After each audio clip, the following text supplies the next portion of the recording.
ओम शांति। मीठे बच्चे, इस शरीर का भान भूल जाओ, देह का भान भूल जाओ। कैसे भूल जाएं? हर वक्त तो ऊपर ओढ़ रखा है, कैसे भूल जाएं? आसान है।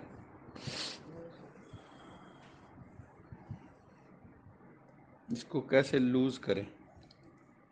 शरीर की पकड़ जो आत्मा पे है उसको कैसे लूज करें?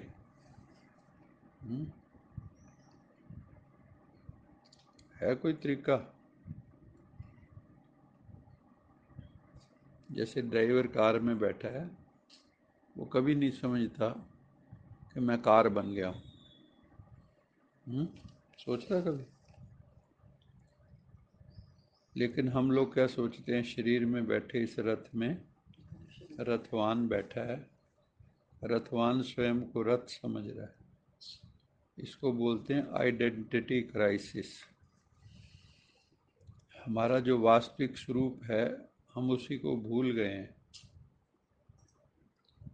तो जब हमारी जो मूल सोच है वही गलत होगी, इसको बाबा कहता है मूल में ही भूल हो गई, तो आगे फिर भूल पे भूल होती जाएगी। जड़ से ही भूल हो गई तो आगे फिर भूल से भूल होती जाएगी। सारी भूलों का मुख्य कारण क्या है?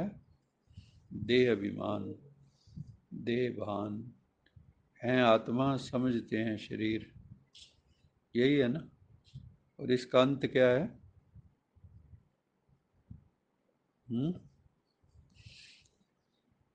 राख के ढेर में शोला है ना चिंगारी। राख का ढेर होता है, बस बोरी में पा लेते हैं। कोई वस्तियां लेके लाल कपड़े में या सफ़ेद कपड़े में, इससे ज़्यादा बताओ क्या? देखा है किसी ने वो लाल उसमें लाल सफ़ेद में? तो उसको क्या लगता है? उसको देख के, जब उसको देखते हैं तो मन में क्या भाव आता है? आता है? कोई नहीं आता? आता है? नहीं आता? ये सोचते हैं तो उसकी हैं। ये तो उसकी हैं अस्थियां, हम तो अमर हैं। अभी तो हमने बतेरे काम करने हैं, ये करना है वो करना है, लंबी लिस्ट। लेकिन बाबा कहते हैं कि इसको भूलते जाओ धीरे धीरे, और एक बार तो देख लिया करो अपनी राख रोज। एक बार अपनी राख रोज देख लिया करो, कैसा लगेगा? कैसा लगेगा बताते हैं। सर अच्छा ही लगेगा कि कोई असलियत ही वो, असल चीज तो वही होना। आप कुछ दिन लगातार शमशान चले जाओ ना, तो आपको हर आदमी में राख दिखनी शुरू हो जाती। हाँ, वो तो शमशानी वैराग्य है, लेकिन अगर रोज की रोज उसको करेंगे तो वो फिर शमशानी नहीं रहेगा, वो फिर रेगुलर हो जाएगा वैराग्य। फिर दिखेगा कि अरे कुछ नहीं है, तो इतनी सी अपना कुछ एक मुट्ठी कह लो हड्डियाँ हैं, पता ही नहीं लगता है मामा जी की हैं कि चाचा जी की हैं, कि बहन जी की हैं, ये माता जी की हैं। उसको देख के बताएंगे कोई?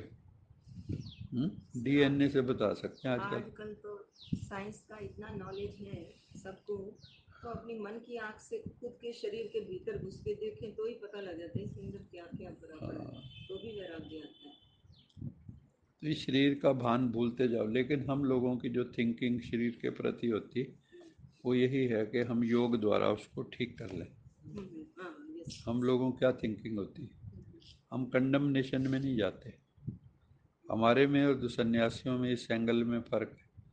हम कहते हैं ये हमारा साधन है, इस साधन के द्वारा ही हमें सिद्धि प्राप्त करनी है। अगर साधन को कंडेम करोगे तो सिद्धि कैसे मिलेगी? कि जिस कार पे जा रहे हो उसी कार की निंदा शुरू कर दो। ये भी तुम्हारी कार ही है ना, शरीर। साधना किसके द्वारा करोगे?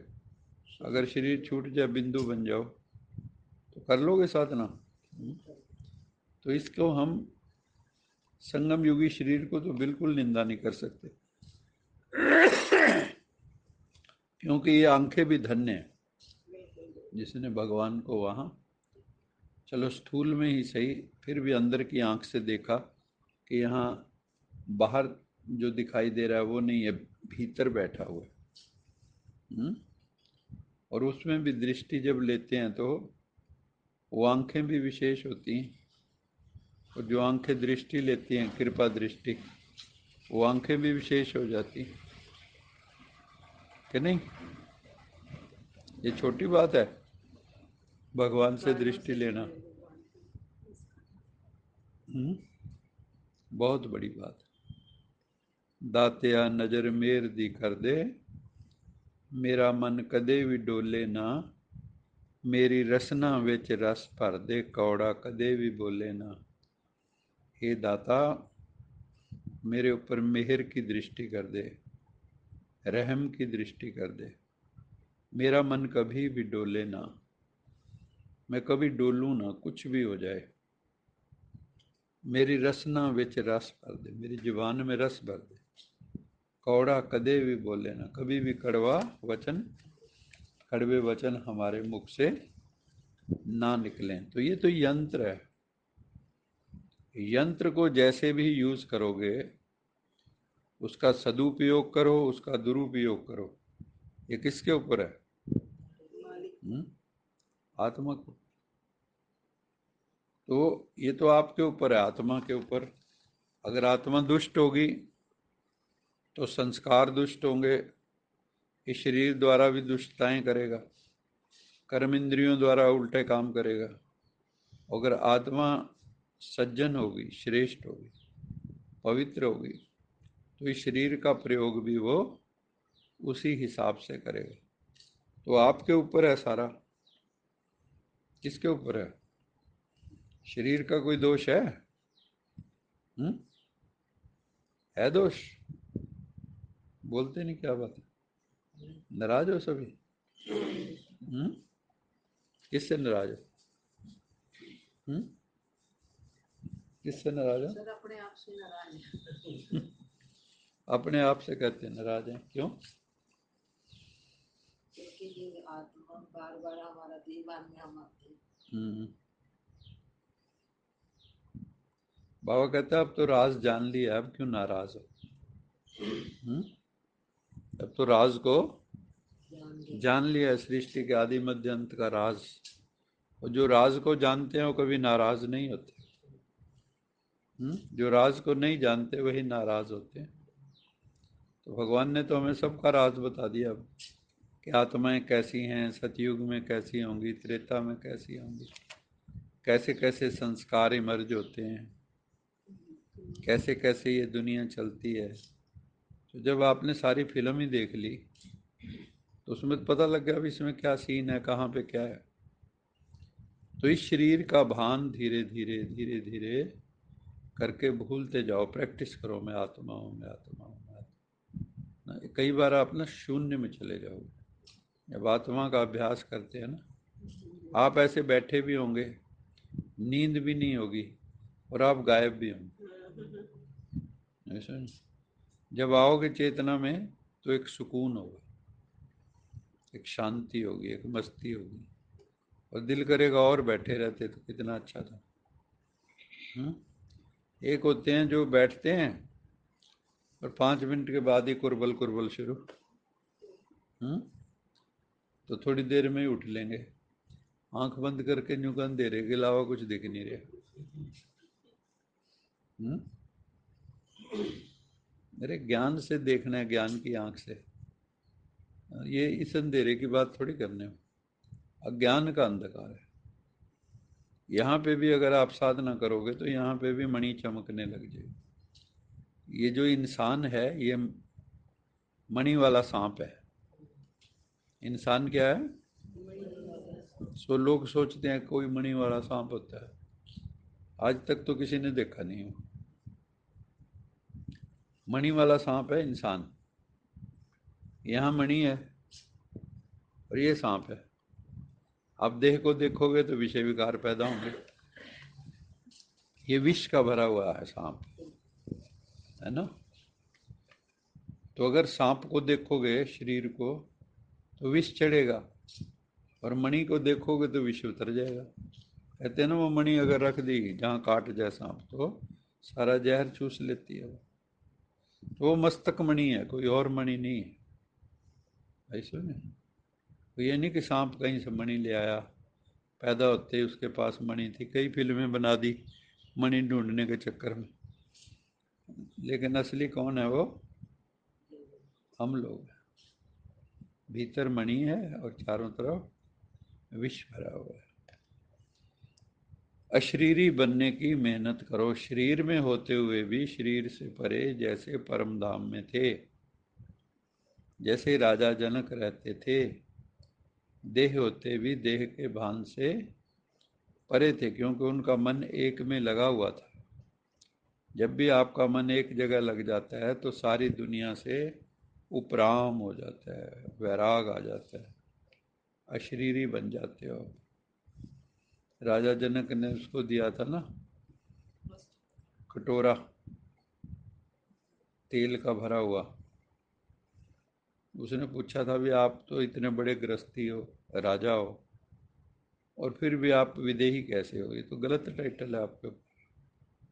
तो उसने उसको कटोरा दिया, और शहर शहर में जो जनकपुरी थी वहाँ पे सारे शहर में कहीं ढोल बज रहा है, कहीं डांस हो रहा है, बहुत कुछ आयोजन किया जहाँ जहाँ से उसने गुजरना। यूँ कह जा जनकपुरी घूम के आ, लेकिन ये ध्यान रहे कि इसमें से एक बूंद भी अगर गिर गई ना तो हैप्पी बर्थडे कर देना। तो वो सारा शहर घूम आया, तो उसने पूछा हाँ भाई वो डांस कैसा था? कहता कौन सा डांस? वो ढोल बज रहा था, वो कैसा था? तो वो जी कौन सा ढोल? उसको तो हाँ, वो कहता है जी मेरा तो ध्यान सारा इसमें था, और मुझे कुछ नहीं पता क्या हो रहा है इधर उधर।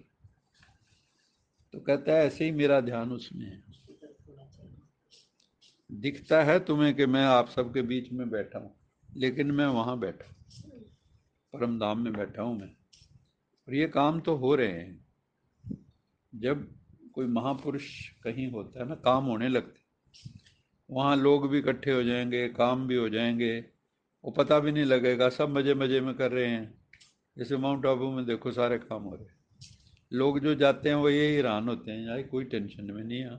हमें छोटा सा प्रोग्राम करना होता है तो इतनी टेंशन में, यहाँ 20-20 30-30 हज़ार लोग हो जाते तो भी कोई टेंशन में नहीं है, सब अपनी अपनी मस्ती में है। क्यों? वहाँ भगवान काम कर रहा है ना, उसकी ऊर्जा काम कर रही है। फिर आप लोगों की पवित्र ऊर्जा वहाँ काम कर रही है, क्योंकि वहाँ जो भी जाएगा पवित्र मन से जाएगा भी, और नहीं तो बना लेंगे वहाँ, वहाँ रहने नहीं देंगे आपको। उल्टा उल्टा थिंकिंग तो वहाँ चलने नहीं देते ना। वहाँ धीरे धीरे क्या होता है, आपकी चेतना ऊर्ध्वमुखी हो जाती है, ऊपर की तरफ उड़ने लगती है, यात्रा ऊपर की तरफ हो जाती है। तो इसलिए राजा जनक की तरह रहना है संसार में, है ना। अच्छा, मीठे मीठे सिकिलद बच्चों प्रति माता पिता बाप दादा का याद प्यार गुड मॉर्निंग। रूहानी बाप की रूहानी बच्चों को नमस्ते। हम रूहानी बच्चों की रूहानी माता पिता बाप दादा को याद प्यार गुड मॉर्निंग और नमस्ते। सदा रहो हंसते, कहीं नहीं फंसते, बन जाओ फरिश्ते, बांध लो अपने बसते, चलो प्रभु के रास्ते। वाहिगुरु जी का खालसा, वाहिगुरु जी की फतेह। बोल साचे दरबार की जय।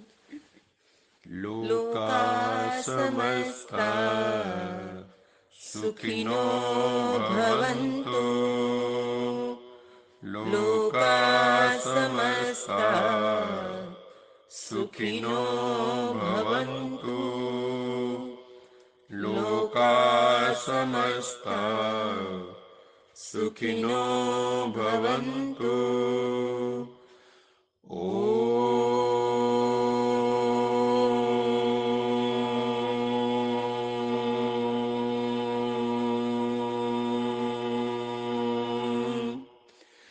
शांति शांति शांति।